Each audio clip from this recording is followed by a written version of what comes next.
नमस्कार दोस्तों, स्वागत है आपका अपने YouTube चैनल परीक्षा यान अकेडमी में। पिछली क्लास में हम लोगों ने सेंटेंस को पढ़ा था, सेंटेंस की डिफिनीशन, सेंटेंस के सारे टाइप्स को कंप्लीट कर लिया था, सेंटेंस के 4 टाइप्स को कंप्लीट कर लिए थे। उसके बाद हम लोगों ने फॉर्मेशन ऑफ सेंटेंस को देखा था, जिसमें सिंपल, कंपाउंड, कॉम्प्लेक्स सेंटेंस, इनका निर्माण हम कैसे करते हैं, कैसे सिंपल को कंपाउंड में फॉर्मेशन करते हैं, सिंपल को सिंपल सेंटेंस में फॉर्मेट करते हैं। ये सारे टाइप्स को हमने कंप्लीट कर लिया था। आज हम लोग चलिए शुरुआत करते हैं टेंस। क्या पढ़ना है हमें? टेंस पढ़ना है। चलिए देखते हैं टेंस होता क्या है। टेंस को हिंदी में क्या कहते हैं? काल कहते हैं। इसकी डिफिनीशन होती है। टेंस हमें क्या बताता है? टेंस हमें कोई भी कार्य किया जाता है उसका टाइम बताता है, उसके कंप्लीटनेस को बताता है। इसी प्रकार से टेंस होता है। चलिए इसकी डिफिनीशन को नोट कर लेते हैं। डिफिनीशन होती है tense shows the time of an action and degree of its completeness। Tense क्या शोज करता है? टाइम ऑफ एन एक्शन, कोई भी कार्य किया जाए उसके समय को व्यक्त करता है और उसके कंप्लीटनेस को व्यक्त करता है। तो चलिए नोट कर लेते हैं डिफिनीशन इसकी।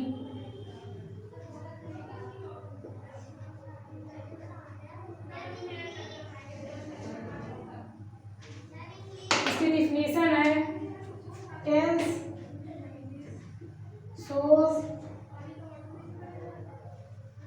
shows the time of an action and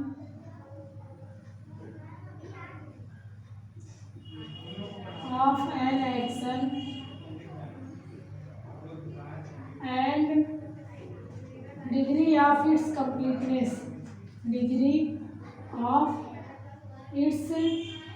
completeness।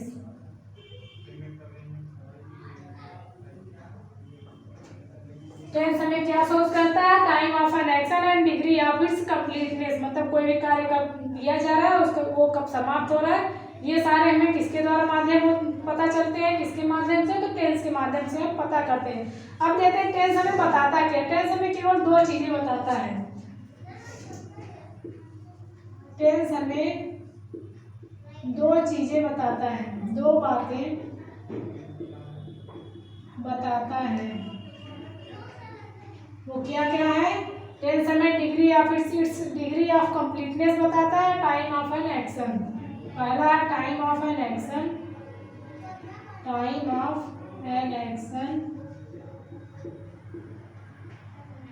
और दूसरा है इट्स डिग्री ऑफ कंप्लीटनेस।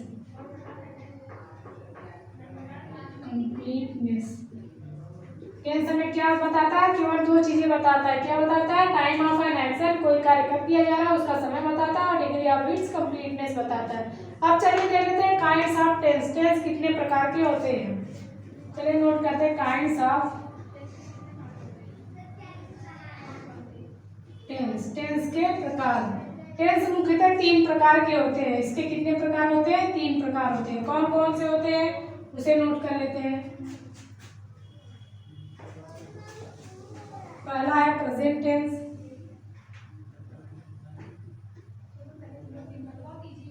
दूसरा है पास्ट टेंस, तीसरा क्या है? Future tense.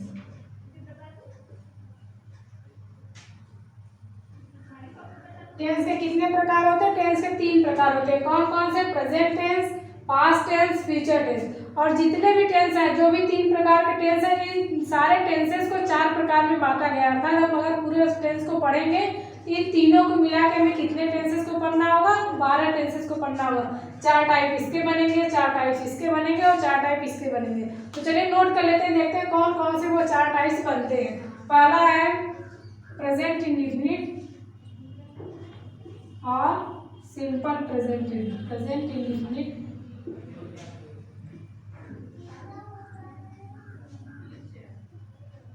और सिंपल प्रेजेंट। दूसरा क्या है? Present continuous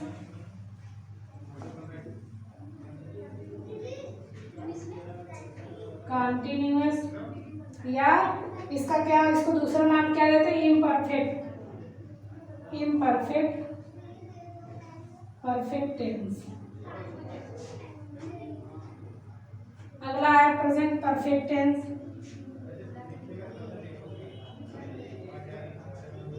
present perfect tense और लास्ट है प्रेजेंट, क्या है, present perfect continuous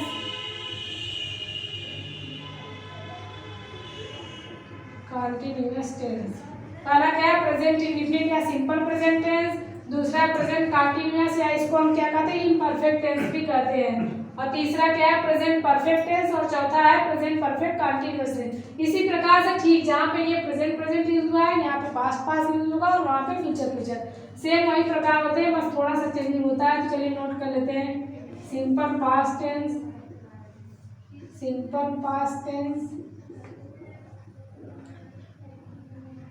past continuous या इसको इम्परफेक्ट टेंस भी कहते हैं, और पास्ट इम्परफेक्ट टेंस।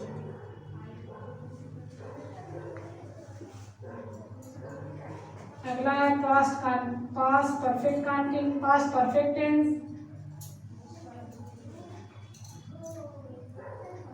और लास्ट है पास्ट परफेक्ट कॉन्टिन्यूअस टेंस। ठीक इसी प्रकार फ्यूचर का भी लिखते हैं। Future indefinite tense,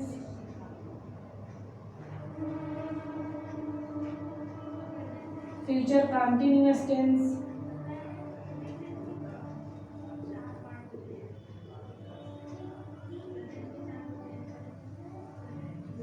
future perfect tense,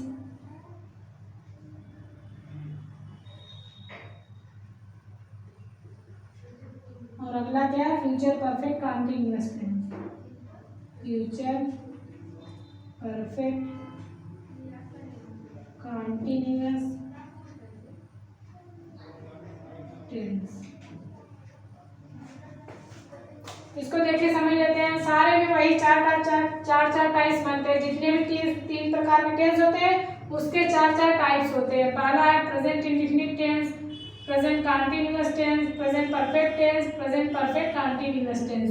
इसी प्रकार इसका है सिंपल पास्ट टेंस, दूसरा है पास्ट कॉन्टिन्यूअस, तीसरा है पास्ट परफेक्ट टेंस, और चौथा है पास्ट परफेक्ट कॉन्टिन्यूअस टेंस। अगला है future indefinite tense, future continuous tense, future perfect tense और फ्यूचर परफेक्ट कॉन्टिन्यूअस टेंस। इस प्रकार हम लोग कितने प्रकार के टेंस को पढ़ेंगे, तो हम लोग पढ़ेंगे 12 प्रकार के टेंस को पढ़ेंगे। और एक एक करके चलिए इसको पहले ये नोट कर लीजिए, उसके बाद हम लोग क्या करेंगे देखते हैं कि पहले ये जान लेते हैं कि वर्ब के जो फॉर्म होते हैं, वर्ब के हम लोग 5 फॉर्म जानते हैं, 5 फॉर्म होते भी है, तो उसको हम लोग कैसे व्यक्त करेंगे। हर जगह लिखना तो नहीं सुटेबल होगा कि फर्स्ट फॉर्म, वर्ब के फर्स्ट फॉर्म, इतना लंबा लिखने की आवश्यकता नहीं है। तो चलिए हम लोग जान लेते हैं कि वर्ब के फॉर्म को व्यक्त करने के कितने तरीके होते हैं, कैसे हम लोग उसको व्यक्त करते हैं। चलिए इसके बाद नोट कर लेते हैं उसको।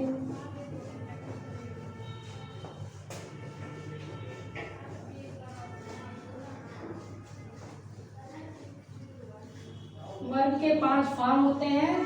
सब फॉर्म्स को अभी तक हम लोग 3 फॉर्म्स को याद करते हैं, लेकिन होते हैं 5 फॉर्म्स होते हैं। उसको हम लोग कैसे नोट करेंगे, जैसे कोई भी टेंस पढ़ना होगा तो वहाँ पे हमें पूरा लिखने के बजाय बल्कि ये लिखना होगा शॉर्ट में, हम उसको कैसे लिखकर कैसे व्यक्त कर सकते हैं। वर्ब को व्यक्त करने के चिन्ह, वर्ब को व्यक्त करने के चिन्ह।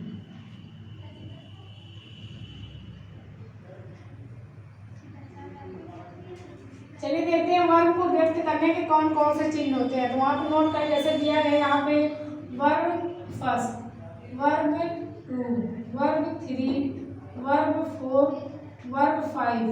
इसको हम लोग कैसे समझेंगे कि कहाँ पे किसका यूज करना है, तो इसको नोट कर लीजिए। जैसे दिया है वर्ब का फर्स्ट फॉर्म या प्रेजेंट फॉर्म, वर्ब का फर्स्ट फॉर्म या प्रेजेंट फॉर्म।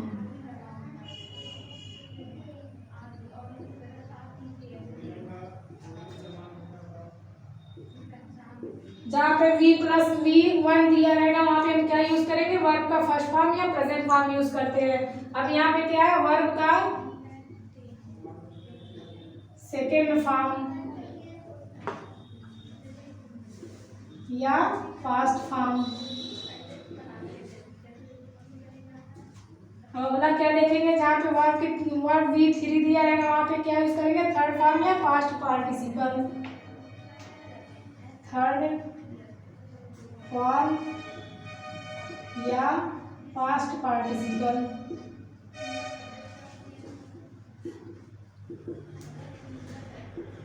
अगला क्या, V4 जहाँ पे दिया रहेगा वहाँ पे हम क्या यूज करेंगे, वर्ब की फोर्थ फॉर्म को यूज करेंगे या फिर वर्ब प्लस ING।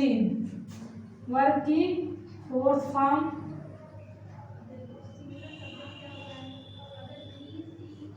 या वर्ब का फर्स्ट फॉर्म प्लस ING। अगला क्या है, वर्ब के फिफ्थ फॉर्म। यहाँ पे फिफ्थ फॉर्म होता है, 5 दिया गया है, फिफ्थ फॉर्म को यूज करेंगे। उसको हम कैसे व्यक्त करते हैं वो देख लेते हैं। जैसे दिया गया है फिफ्थ फॉर्म या वर्ब की फर्स्ट फॉर्म प्लस यस या ईएस, यस या ईएस। अब इसको हम लोग दे लेते हैं, कोई एक वर्ड लेते हैं, उसको दे लेते हैं कैसे कैसे इसका पांचों रूप, किसी एक वर्ड का पांचों रूप में हम कैसे व्यक्त करते हैं उसको दे। जैसे दिया गया V1 दिया रहेगा तो वर्ब का फर्स्ट फॉर्म यूज करेंगे, तो वर्ब का फर्स्ट फॉर्म कोई वर्ब लेते हैं। जैसे दिया गया है गो, ये क्या है, वर्ब की फर्स्ट फॉर्म हो गई। अब V2 दिया गया, वर्ब का सेकेंड फॉर्म हम लोग यूज करेंगे या फिर पास्ट फॉर्म यूज करेंगे। तो पास्ट फॉर्म, गो का पास्ट फॉर्म क्या होगा, गो का वेंट। ये क्या हो जाएगा, सेकंड फॉर्म होगा या पास्ट फॉर्म होगा। अब अगला देखते हैं, V3 दिया गया है, इसका थर्ड फॉर्म या पास्ट पार्टिसिपल क्या होगा, गो वेंट गॉन। यहाँ पे थर्ड फॉर्म क्या हो जाएगा, गो वेंट गॉन हो जाएगा। गॉन क्या है, पास्ट पार्टिसिपल भी इसको कहते हैं या सेकंड फॉर्म, थर्ड फॉर्म भी कहेंगे। अब V4 दिया गया है, फोर्थ फॉर्म या फिर वर्ब प्लस वर्ब की फर्स्ट फॉर्म रहेगी, ING रहेगी। फोर्थ फॉर्म को हम कैसे व्यक्त करेंगे, जो भी वर्ब की फर्स्ट फॉर्म क्या दिया गया है, वो दिया गया है, वो लिख देते हैं। अब क्या जोड़ना, ING जोड़ना है। इसमें हम क्या जोड़ेंगे, ING हो जाएगा, ING। गोइंग, तो गोइंग क्या होता है, वर्ब की फर्स्ट फॉर्म होती है। जिस वर्ब के लास्ट में ING रहेगा वो वर्ब की क्या होगी, फोर्थ फॉर्म होती है। अब अगर देखते हैं वर्ब की फिफ्थ, ये फिफ्थ लिखा है, यहाँ पे क्या होगा, फिफ्थ फॉर्म या वर्ब प्लस वर्ब की फर्स्ट फॉर्म रहेगी प्लस यस या ईएस जोड़ेंगे। जैसे गो वेंट गॉन, गोइंग हो गया फोर्थ फॉर्म और अगला क्या होगा, गोज क्या हो जाएगा, ये फिफ्थ फॉर्म के अंतर्गत आएगा। यही प्रकार से हम लोग जितने भी वर्ब हमारे होते हैं सबका रूप इसी प्रकार, कोई एक वर्ब लेंगे उसको फर्स्ट फॉर्म में व्यक्त करेंगे, सेकेंड फॉर्म में, थर्ड फॉर्म में, फोर्थ फॉर्म में और फिफ्थ फॉर्म में।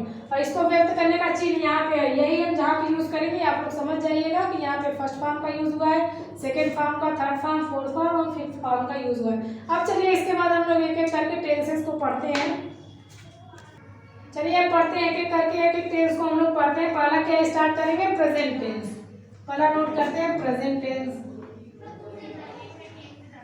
प्रेजेंट टेंस, इसमें हम लोगों ने कितने टाइप्स को पढ़ा था, 4 टाइप्स को पढ़ा था। एक एक करके हम लोग पढ़ेंगे, 4 टाइप्स को हम लोग नोट नहीं करेंगे क्योंकि पीछे हमने बता दिया है, 4 टाइप्स की एक जगह बता दिया गया है। अब एक एक करके हम लोग नोट करते हैं, पढ़ते हैं, समझते हैं कैसे हम इसको पहचानेंगे कि ये प्रेजेंट टेंस है, पास्ट टेंस है, फ्यूचर टेंस है। पहला क्या है हमारा, प्रेजेंट इंडेफिनिट टेंस, इंडेफिनिट या सिंपल प्रेजेंट टेंस। इसको क्या कहते हैं, अगला नाम क्या है इसका, सिंपल प्रेजेंट टेंस।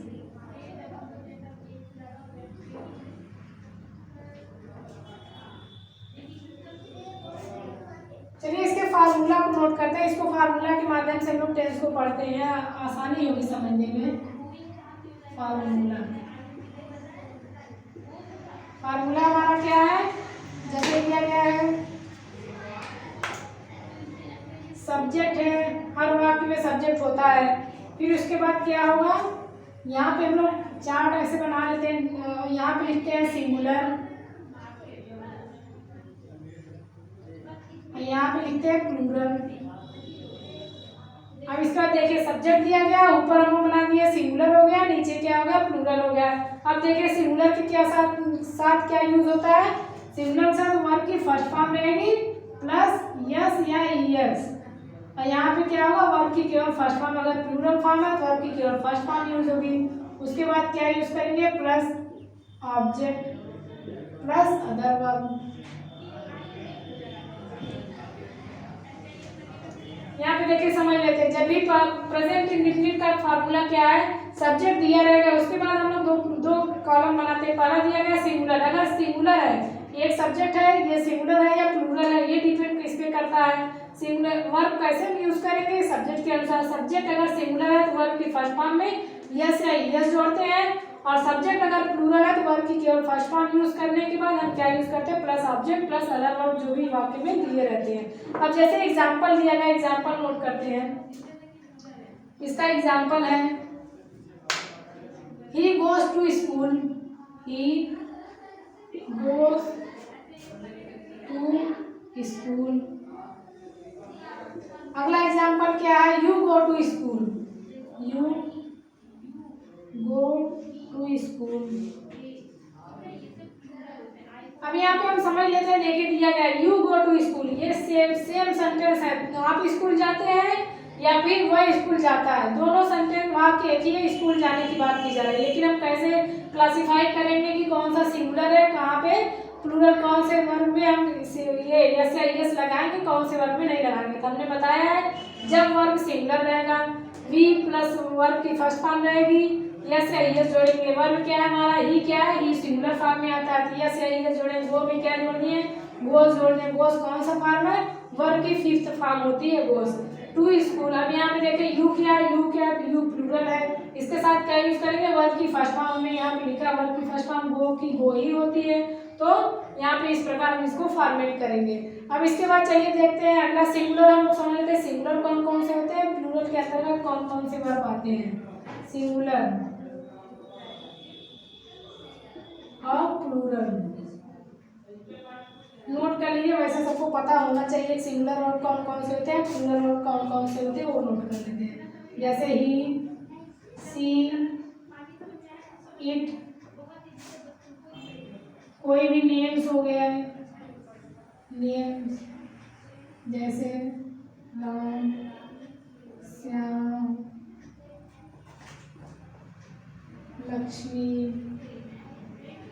ये सारे जितने भी नाम है, ही, सी, इट और जितने भी नाम आते हैं ये किसके अंतर्गत आएंगे, ये सिंगुलर सब्जेक्ट के अंतर्गत आते हैं। अब प्लूरल में कौन कौन से आते हैं नोट करें, जैसे दिया गया यू, वी, आई, दे, ये सारे फॉर्म जितने भी थे ये किसके अंतर्गत आते हैं, ये प्लूरल वर्ब के अंतर्गत आते हैं, प्लूरल सब्जेक्ट के अंतर्गत आते हैं। तो इसके साथ हम क्या यूज करेंगे, प्रेजेंट इंडेफिनिट टेंस में वर्ब की केवल फर्स्ट फॉर्म यूज करते हैं, और सिंगुलर के साथ प्रेजेंट इंडेफिनिट टेंस में क्या यूज करते हैं, वर्ब प्लस यस या यस का ही प्रयोग करते हैं। अब चलिए अगला टेंस नोट करते हैं। दूसरा दिया गया है प्रेजेंट कंटीन्यूअस टेंस। दूसरा क्या है हमारा, दूसरा टेंस है प्रेजेंट कंटीन्यूअस या इम्परफेक्ट टेंस। कंटीन्यूअस टेंस को इम्परफेक्ट टेंस भी कहते हैं, ये याद रखिएगा। इसको प्रोग्रेसिव टेंस भी कहते हैं। इसके तीन नाम है, प्रेजेंट कंटीन्यूअस टेंस या इम्परफेक्ट टेंस या प्रोग्रेसिव टेंस। तो चलिए इसका भी फार्मूला नोट कर लेते हैं। फार्मूला है, फार्मूला क्या है, जैसे हमने ऊपर बनाया वैसे यहाँ पर भी बनाते हैं। सब्जेक्ट, अब देखिए सिंगुलर को हम केवल यस से व्यक्त करेंगे और प्लूरल को केवल पी से भी। अगर सब्जेक्ट सिंगुलर है तो वर्ब की फर्स्ट फॉर्म में इज आ रहा है, इज लगता है, और प्लूरल है तो आर लगेगा कंटीन्यूअस में। फिर उसके बाद वर्ब की फर्स्ट फॉर्म प्लस आईएनजी अर्थात वर्ब की फोर्थ फॉर्म लगेगा plus object plus other verb. यहाँ पे देखिए फार्मूला दिया गया है, क्या दिया गया है, फार्मूला है सब्जेक्ट रहेगा, सब्जेक्ट के साथ अगर सब्जेक्ट सिंगुलर है तो क्या वर्ब यूज होगा, वर्ब की फर्स्ट फॉर्म के साथ वर्ब की सब्जेक्ट सिंगुलर है तो वर्ब हेल्पिंग वर्ब जो यूज होगा वो क्या होगा, इज यूज होगा, और अगर प्लूरल है तो आर यूज होगा। और वर्ब की फर्स्ट फॉर्म के साथ आईएनजी यूज करेंगे, फिर ऑब्जेक्ट, फिर अदर वर्ड जो भी वाक्य में दिए रहते हैं। यहाँ पे एक नोट कर लीजिएगा, हमने प्लूरल के लिए बताया है यू वी आई दे होते हैं, लेकिन प्रेजेंट कंटिन्यूअस में आई के साथ हमको यूज करना होता है, क्या यूज करना होता है, तो आई के साथ हमें एम का यूज करना होता है। प्रेजेंट कंटिन्यूअस में, प्रेजेंट कंटिन्यूअस में आई के साथ हेल्पिंग वर्ब एम का यूज होता है।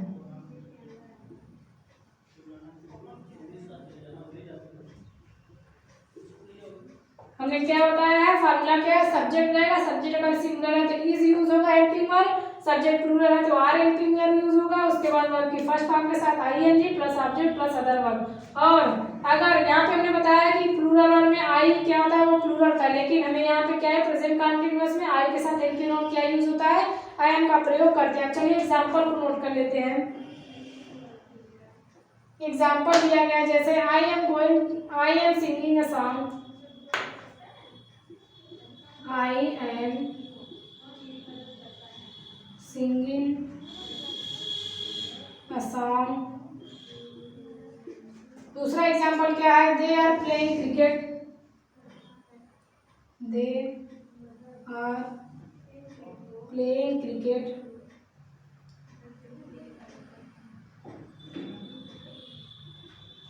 अगला क्या है, he is reading newspaper, he is reading newspaper.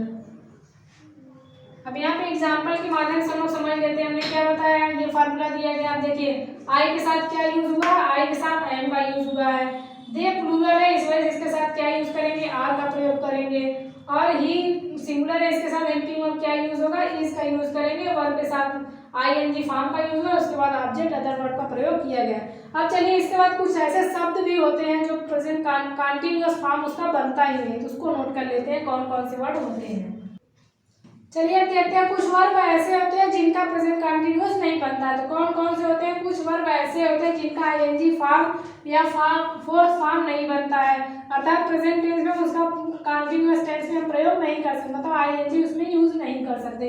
कौन कौन से वर्ब होते हैं उसको देख लेते हैं। जैसे दिया गया see, hear, smell, notice, recognise, taste, appear, see, love, look, hate, abhor, despise, detest, like, dislike, hope, doubt, admit, accept, refuse, deny, prefer, regard, satisfy, want, wish, desire, intend, please, displease, mean, suppose, think, imagine, recall, remember, forget, know, trust, need, dare, keep, etc। और भी बहुत से शब्द ऐसे हैं जिनका हम ING form में प्रयोग नहीं करता, इनके साथ हम आईएनजी यूज नहीं कर सकते। जैसे सी के साथ हम सीइंग नहीं कर सकते, हियर के साथ अगर हमको वर्ब की जगह यूज करना है, मतलब प्रेजेंट कंटीन्यूअस में वर्ब की जगह यूज करना है,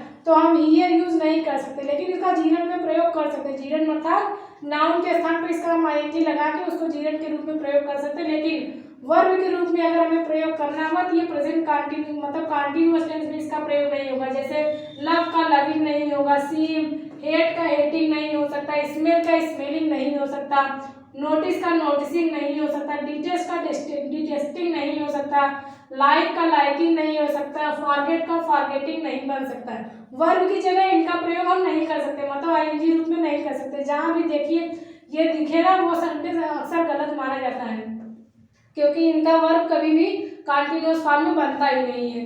अब चलिए उसके बाद देखते हैं अगला टेंस हमारा क्या है, प्रेजेंट परफेक्ट टेंस। तीसरा टेंस, प्रेजेंट टेंस का तीसरा टाइप क्या है, प्रेजेंट परफेक्ट टेंस। इसमें फार्मूला क्या है, सब्जेक्ट दिया रहेगा, सिंगुलर है तो उसके साथ हेल्पिंग वर्ब हैज का यूज होगा, और प्लूरल है तो उसके साथ हेल्पिंग वर्ब हैड का यूज होगा। उसके बाद वर्ब की थर्ड फॉर्म अर्थात थर्ड फॉर्म जो पास्ट पार्टिसिपल होता है उसका प्रयोग करेंगे, फिर plus object plus other verb का प्रयोग करेंगे। मतलब इसका एग्जांपल देखिए तब समझ में आएगा। सी हैज रिटन अ लेटर, अब यहाँ पे देखिए सी क्या है, ये सिंगुलर है, हमने भी पीछे बताया भी सिंगुलर वर्ब में आते हैं, कौन सिंगुलर सब्जेक्ट में कौन कौन से प्रोनाउन आते हैं। सी क्या है, ये सिंगुलर प्रोनाउन है, इसके साथ हेल्पिंग वर्ब क्या है, ये सिंगुलर है, इसमें हैज का प्रयोग करेंगे, तो यहाँ पे हैज का प्रयोग कर दिया गया है। उसके बाद वर्ब की थर्ड फॉर्म या पास्ट पार्टिसिपल का प्रयोग करते हैं तो वर्ब की थर्ड फॉर्म क्या होगी, राइट होता है फर्स्ट फॉर्म, उसका थर्ड फॉर्म क्या होगा, रिटेन होगा। अ लेटर ये ऑब्जेक्ट का कार्य करेगा। अब अगला एग्जांपल देखते हैं, जैसे दिया they have gone to Delhi. They क्या है, ये प्लूरल वर्ब है, इसके साथ कौन सा हेल्पिंग वर्ब प्रयोग करेंगे, हैव का प्रयोग करेंगे। यहाँ पे हमने बताया भी है कि प्लूरल के साथ क्या यूज करेंगे, हैव का प्रयोग करते हैं। फिर गॉन टू दिल्ली, गो क्या है, गो इसका फर्स्ट फॉर्म होता है, हमने पीछे बताया भी है। गो का पास्ट पार्टिसिपल या थर्ड फॉर्म क्या होता है, गॉन होता है। टू दिल्ली ये ऑब्जेक्ट का कार्य कर रहा है। इस तरह से ये सेंटेंस प्रेजेंट परफेक्ट टेंस का फॉर्मेट करते हैं। अब इसके बाद चलिए हम लोग देखते हैं प्रेजेंट परफेक्ट कंटीन्यूअस का टेंस। इसके बाद देखते हैं प्रेजेंट परफेक्ट कंटीन्यूअस को कैसे हम लोग देखते हैं, उसका फॉर्मेट कैसे करना है। उसमें भी हेल्पिंग वर्ब हैव का प्रयोग करते हैं, लेकिन कैसे करते हैं उसके साथ और भी कुछ ऐड होते हैं, उसको देख लेते हैं कौन कौन से शब्द यूज होते हैं। उसके साथ टाइम्स भी आते हैं, point of time, periods of time. अगला क्या है, प्रेजेंट परफेक्ट कंटीन्यूअस टेंस। इसमें क्या रहेगा, ये present continuous present perfect continuous दोनों का मिक्स रहेगा। कुछ तरीके उसके कंटीन्यूअस के यूज होते हैं, कुछ क्या होते हैं प्रेजेंट इसके परफेक्ट टेंस के यूज होते हैं। इसका फार्मूला देख लेते हैं।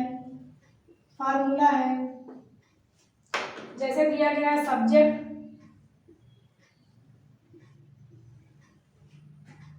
यहाँ पे सिंगुलर लिखते हैं, यहाँ पे प्लूरल लिखते हैं। सिंगुलर के साथ परफेक्ट टेंस में कौन सी हेल्पिंग वर्ब यूज होती थी, हैज, लेकिन यहाँ पे हैज के साथ क्या यूज करेंगे, has plus been.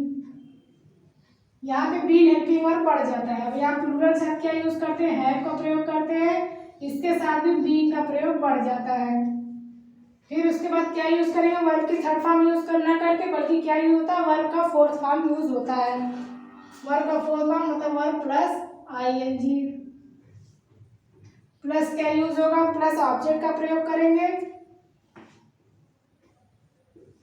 Plus object plus since या फॉर्म, सिंस या फॉर्म प्लस टाइम।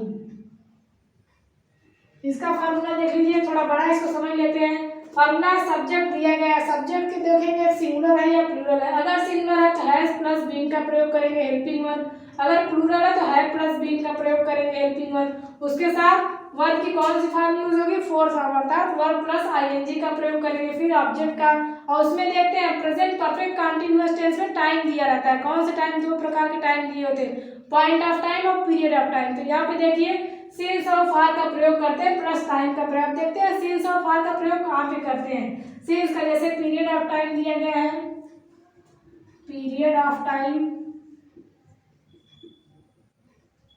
और पॉइंट ऑफ टाइम।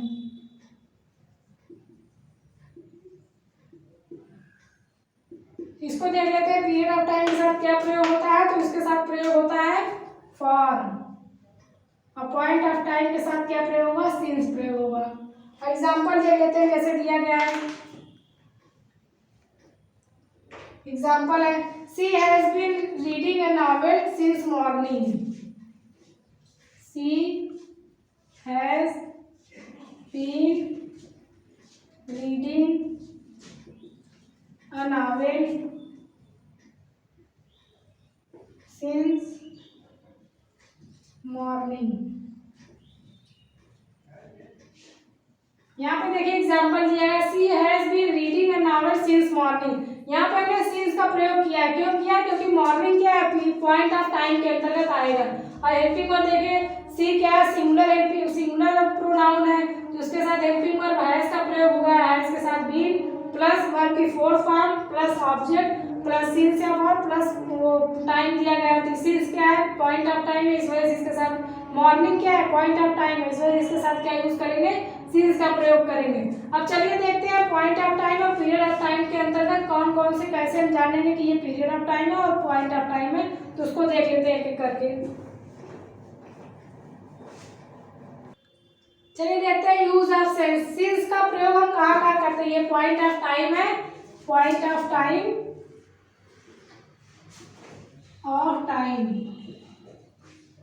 इसका प्रयोग देखिए हम कहाँ कहाँ करते हैं, किसको हम पॉइंट ऑफ टाइम के अंतर्गत रखते हैं। जैसे देखते दिया गया है नेम ऑफ द डेज, जो दिनों के नाम के पहले हम सीन्स का प्रयोग करते हैं। जैसे Monday, Tuesday, Wednesday, Thursday, Friday, Saturday, जितने भी डेज होते हैं उसके नाम से पहले हम क्या यूज करेंगे, सीन्स का प्रयोग करेंगे, क्योंकि ये क्या है, पॉइंट ऑफ टाइम के अंतर्गत आता है। अगला दिया गया name of the months, months के नाम के पहले जैसे दिया गया जनवरी, फरवरी, मार्च, अप्रैल, मई, जून, ये सारे जितने भी मंथ्स होते हैं ये भी पॉइंट ऑफ टाइम के अंतर्गत आते हैं। इस वजह इसके साथ क्या यूज करेंगे, हम पॉइंट सीन्स का प्रयोग करेंगे। अब अगला देखते हैं, जैसे दिया गया है पार्ट्स ऑफ द डे, जो दिनों के विभाजन होते हैं, मतलब दिन में कई प्रकार के उसका विभाजन किया गया है। जैसे morning, evening, morning, noon, evening, night, dawn, sunrise, sunset, इनका जो विभाजन किया गया है, तो इनका प्रयोग हम जहाँ पे भी करेंगे उसके पहले कौन सा प्रयोग करेंगे, सीन्स का प्रयोग करेंगे, क्योंकि ये भी पॉइंट ऑफ टाइम के अंतर्गत आते हैं। जो मॉर्निंग, इवनिंग, नून, नाइट, डॉन, सनराइज, सनसेट, ये सारे जितने मिड नाइट हो गया, आफ्टरनून हो गया, ये सारे जो भी आते हैं पॉइंट ऑफ टाइम के अंतर्गत आते हैं। इसी वजह इसके साथ क्या यूज करेंगे, हम सीन्स का प्रयोग करते हैं। अगला दिया गया है ओ क्लॉक या PM, AM, ये जहाँ पर भी यूज होगा, जैसे हम टाइम बताते हैं 5 o'clock, 10 o'clock, इट्स 7 o'clock, हम कोई भी टाइम बताते हैं तो उसके साथ क्या यूज करेंगे, सीन्स का प्रयोग करते हैं। जैसे दिया गया है 5 o'clock, 5 o'clock, कोई भी ओ क्लॉक जिस भी नंबर के साथ यूज होगा, जैसे कोई भी हम यूज कर रहे हैं 12 o'clock, 11 o'clock, 10 o'clock, हम कुछ भी बताते हैं अगर टाइमिंग, तो उसके साथ क्या यूज करेंगे, सीन्स का प्रयोग करेंगे। जैसे 6 PM, शाम के 6 बजे हैं तो 6 PM हम प्रयोग करेंगे, उसके साथ भी क्या यूज करते हैं, तो हम सीन्स का प्रयोग करेंगे, क्योंकि ये भी पॉइंट ऑफ टाइम है। 7 AM, सुबह 7 बजे हैं, इसका हम 7 AM बताते हैं, तो यहाँ पे क्या यूज करेंगे, सीन्स का प्रयोग करते हैं। अब अगला देखते हैं नेम ऑफ द सीजन, जो सीजन बनते हैं 4, 5, 6 जितने प्रकार के सीजन बनते हैं, तो उसको हम लोग देखते हैं कि उसके साथ क्या यूज करेंगे, सीन्स का प्रयोग करेंगे, क्योंकि ये सारे भी किसके अंतर्गत आएंगे, पॉइंट ऑफ टाइम के अंतर्गत आते हैं। जैसे दिया गया है स्प्रिंग, ऑटम, समर, विंटर, ये सारे जितने भी सीजन्स आते हैं, और भी बहुत से सीजन्स हैं उसके आते हैं, तो किसके क्या यूज करेंगे, उसके साथ सीन्स का प्रयोग करेंगे। अब अगला name of the festivals, festival के नाम के पहले जितने भी फेस्टिवल्स हमारे मनाए जाते हैं उसके नाम के पहले भी हम क्या यूज करेंगे, सीन्स का प्रयोग करेंगे। जैसे दीपावली, क्रिसमस, ईद, दशहरा, और भी जितने होली, ये 2 अक्टूबर जो यूज होता है, इंडिपेंडेंस डे, फ्रीडम डे, ये सारे जितने भी यूज होते हैं, ये सारे किसके अंतर्गत यूज क्या प्रयोग करेंगे, उसके साथ हम सीन्स का प्रयोग करते हैं। अब अगला दिया गया है stage of the one's life, जो हमारी लाइफ होती है उसके जो स्टेज होते हैं, जैसे बचपनावस्था, युवावस्था, प्रौढ़ावस्था, वृद्धावस्था, ये सारे जो भी यूज होते हैं इसके साथ क्या यूज करेंगे, सीन्स का प्रयोग करेंगे, क्योंकि ये सारे भी पॉइंट ऑफ टाइम के अंतर्गत। जैसे दिया गया है चाइल्डहुड, बचपनावस्था, यूथ, यौवनावस्था, ये सारे जिसके अंदर, ये सारे इसके प्रयोग के साथ क्या यूज करेंगे, हम सीन्स का प्रयोग करेंगे। अब वाला yesterday, last night, last week, last month, ये लास्ट यस्टरडे, ये सारे जिसके भी साथ यूज हो जाएंगे, ये भी किसके अंतर्गत आएंगे, पॉइंट ऑफ टाइम के अंतर्गत आएंगे। ये इंडिकेट करता है लास्ट और यस्टरडे, ये सब जिस भी वर्ड के साथ यूज करेंगे ये पॉइंट करते हैं, ये इंडिकेट करते हैं कि ये पॉइंट ऑफ टाइम है, इस वजह से क्या यूज करेंगे, इसके साथ सीन्स का प्रयोग करते हैं। देखते हैं यूज ऑफ फॉर, फॉर का प्रयोग कहाँ करते हैं, अर्थात पीरियड ऑफ टाइम में फॉर का प्रयोग हम कहाँ करते हैं, कौन से ऐसे शब्द होते हैं जो पीरियड ऑफ टाइम के अंतर्गत आते हैं। चलिए देखते हैं, जैसे दिया गया है न्यूमरल एडजेक्टिव प्लस मिनट, जहाँ पे भी न्यूमरल एडजेक्टिव दिया गया उसके साथ मिनट्स का प्रयोग करेंगे, तो उसके साथ हम क्या यूज करेंगे, फॉर का प्रयोग करेंगे। जैसे दिया गया है 30 मिनट्स, मेनी मिनट्स, ये सारे जो दिए गए ये न्यूमरल है, 30, मेनी, ये क्या है, न्यूमरल एडजेक्टिव के अंतर्गत आते हैं, तो इसके साथ क्या यूज करेंगे, फॉर का प्रयोग करेंगे। अब अगला देखते हैं numeral adjective plus our, numeral adjective के साथ आवर का यूज करने पे क्या यूज करेंगे, हम फॉर का प्रयोग करेंगे। क्यों करेंगे, क्योंकि ये सारे पीरियड ऑफ टाइम के अंतर्गत आते हैं। जैसे दिया गया है 2 आवर्स, मेनी आवर्स, 5 आवर्स, ये सारे जो है ये किसके अंतर्गत आएंगे, पीरियड ऑफ टाइम के अंतर्गत आएंगे, तो इसके साथ क्या यूज करेंगे, हम फॉर का प्रयोग करते हैं। जैसे for 2 hours, for many hours. अगला है numeral adjective plus days, numeral adjective के साथ डेज का प्रयोग करेंगे, तभी हम क्या यूज करेंगे, फॉर का प्रयोग करेंगे। जैसे दिया गया 5 डेज, 7 डेज, 11 डेज, ये सारे जो डेज आते हैं फॉर 5 डेज, फॉर 7 डेज, इसके साथ क्या यूज करेंगे, फॉर का प्रयोग करेंगे। अगला देखते हैं numeral adjective plus week. Numeral adjective के साथ वीक का प्रयोग करने पर भी हम क्या यूज करेंगे, पीरियड ऑफ टाइम का प्रयोग मतलब फॉर का यूज करते हैं। जैसे दिया गया है 2 वीक, 4 वीक्स, 8 वीक्स, इसके साथ क्या यूज करेंगे, for 2 weeks, for 4 weeks, for 8 weeks, क्या यूज करेंगे, फॉर का प्रयोग करते हैं। अगला दिया गया है numeral adjective plus months. Numeral adjective plus months, इसके साथ क्या यूज करेंगे, इसके साथ भी फॉर का प्रयोग करेंगे। क्यों करेंगे, क्योंकि ये सारे जितने दिए गए ये किसके अंतर्गत आएंगे, पीरियड ऑफ टाइम के अंतर्गत आएंगे। जैसे दिया गया है 6 मंथ्स, 7 मंथ्स, सेवरल मंथ्स, मतलब दिया गया for 6 month, for several months, ये सारे क्या जैसे भी आप उसके साथ न्यूमरल एडजेक्टिव हर में जुड़ेंगे, केवल क्या जोड़ना, वीक, मंथ, ईयर, शताब्दी, डिकेड्स, जैसे यहाँ पे ईयर जोड़ देंगे, डिकेड्स जोड़ देंगे तो भी क्या यूज करेंगे, फॉर का प्रयोग करेंगे। क्यों, न्यूमरल एडजेक्टिव प्लस ये सारे जहाँ भी यूज होते हैं उसके साथ क्या प्रयोग करेंगे, फॉर का प्रयोग करेंगे। फॉर जैसे दिया 5 फॉर 5 ईयर्स, फॉर 4 डिकेड्स, ये सारे किसके अंदर है, पीरियड ऑफ टाइम के अंतर्गत आते हैं। अब जैसे कुछ और शब्द देख लो, जैसे दिया गया है अ मिनट, अ मिनट के साथ क्या यूज करेंगे, for a minute. An hour दिया गया तो इसके साथ क्या यूज करेंगे, for an hour. A day दिया गया तो इसके साथ क्या यूज करेंगे, for a day. A week दिया गया तो फॉर अ वीक, और अब मंथ्स दिया गया तो फॉर अ मंथ। क्यों यूज करेंगे, क्योंकि ये क्लियरिटी नहीं बता रहा है, ये अनिश्चित है। यहाँ पे जैसे दिया गया फॉर अ मिनट, कौन से मिनट की बात की जा रही है, यहाँ पे क्लियर नहीं है। For a hour, an hour, किस आवर की बात की जा रही है, घंटे की बात तो की जा रही है, लेकिन दिन में कितने घंटे होते हैं, 24 घंटे होते हैं, तो किस घंटे की बात की जा रही है ये क्लियर नहीं है। पिछला घंटा या अगला घंटा या 2 दिन पहले के घंटे की बात की जा रही है, ये क्लियरिटी यहाँ पे नहीं बता रहा है। फॉर ए वीक, किस हफ्ते की बात की जा रही है, महीने में 4 हफ्ते होते हैं ना, लेकिन किस हफ्ते की बात की जा रही है ये यहाँ पे क्लियर नहीं है। फॉर अ मंथ, 12 मंथ होते हैं साल भर में, लेकिन किस मंथ की बात की जा रही है ये भी क्लियर नहीं, तो क्या यूज करेंगे, ये सारे अनिश्चित है, इस वजह से क्या यूज करेंगे, इसके साथ फॉर पीरियड ऑफ टाइम होता है, इसके साथ फॉर का प्रयोग करेंगे। क्यों, सारे भी देखिए इसके साथ, जैसे 5 ईयर दे दिया गया, 5 ईयर कौन सी ईयर की 5 ईयर का, अगला 5 ईयर है, पिछला 5 ईयर या 10 साल पहले के 5 साल की बात की जा रही, ये यहाँ तो क्लियरिटी नहीं है। इस वजह से किसके अंतर्गत आएंगे, ये सारे पीरियड ऑफ टाइम के अंतर्गत आएंगे, तो इसके साथ क्या यूज करेंगे, हम फॉर का प्रयोग करते हैं। अब जैसे एग्जांपल देख लेते हैं, एक ही सेंटेंस देखते हैं, उसमें देखते हैं कि कैसे हम उसी सेंटेंस को पीरियड ऑफ टाइम में चेंज करके और फिर फॉर पॉइंट ऑफ टाइम में चेंज करते हैं। जैसे दिया गया है एग्जांपल है, his brother has been ill for 4 days. यहाँ पे दिया गया his brother has been ill for 4 days, कि 4 दिन से उसका भाई बीमार है। अब अगला सेंटेंस सेम ऐसे ही देखते हैं, his brother has been ill since 4 days ago.